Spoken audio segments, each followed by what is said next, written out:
बहुत समय पहले की बात है। एक हरा भरा सुंदर जंगल था, सुहावण वन।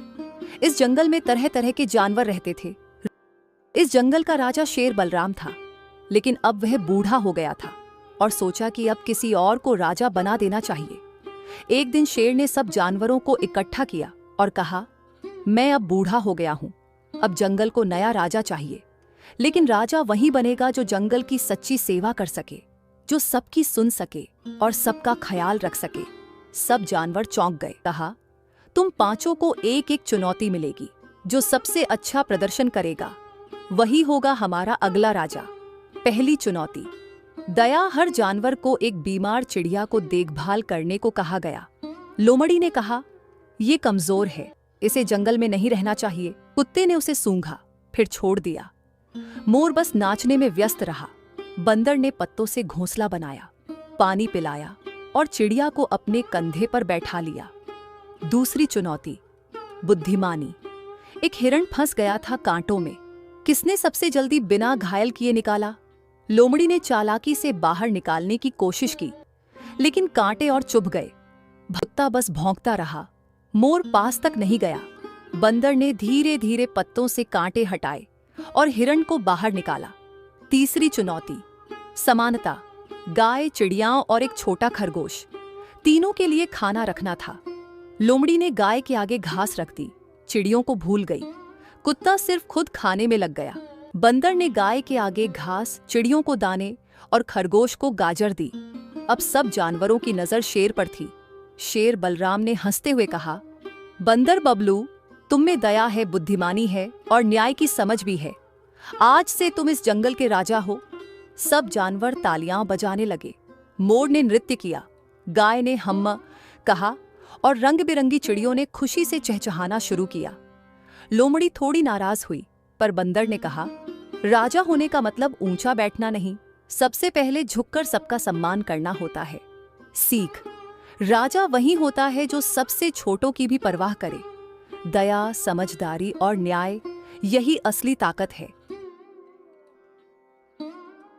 जब से बंदर बबलू जंगल का नया राजा बना था, जंगल में सुख शांति आ गई थी। सभी जानवर खुश थे, कोई डर नहीं, कोई झगड़ा नहीं। पर लोमड़ी चंचला अब भी अंदर ही अंदर जल रही थी। मुझसे कमजोर बंदर राजा बन गया, ऐसा कैसे? उसने सोचा। अगर मैं इसकी जगह नहीं ले सकती तो इसकी इज्जत तो घटा ही सकती हूं। एक दिन चंचला ने एक योजना बनाई। वह भालू बलू के पास गई और बोली, भालू बलू भैया, क्या आपने देखा?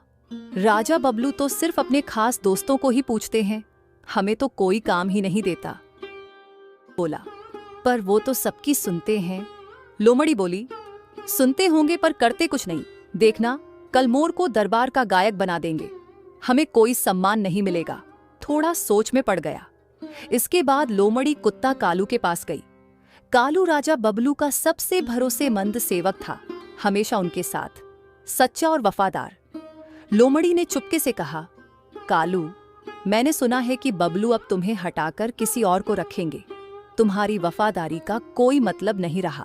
कुत्ते को यकीन नहीं हुआ, लेकिन उसके मन में शक का बीज बो दिया गया। अब जंगल में धीरे धीरे बातें फैलने लगी। जानवरों के बीच सवाल उठने लगे, क्या राजा बबलू सच में भेदभाव कर रहे हैं? राजा बबलू को ये सब समझ में आ गया।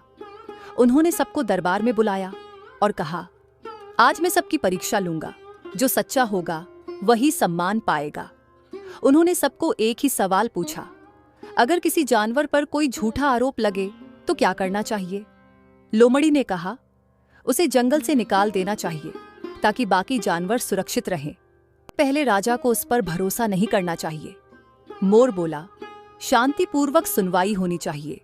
कुत्ता कालू बोला, राजा को पहले खुद उस जानवर से बात करनी चाहिए, सच्चाई सामने आ जाएगी। राजा मुस्कुराए। उन्होंने कहा, कालू ने ठीक कहा, वफादारी का मतलब अंधा विश्वास नहीं, पर भरोसे के साथ सच की तलाश करना है।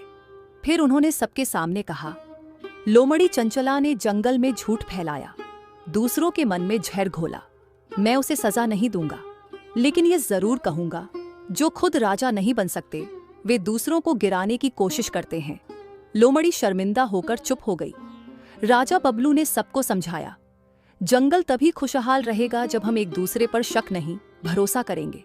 सीख, जिसके पास वफादारी हो वही असली साथी होता है, और जो पीठ पीछे झर फैलाए वो कभी सच्चा मित्र नहीं बन सकता। तो यहाँ पर खत्म होती है आज की कहानी। उम्मीद है आपको पसंद आई होगी। लाइक और सब्सक्राइब करना ना भूलें। धन्यवाद।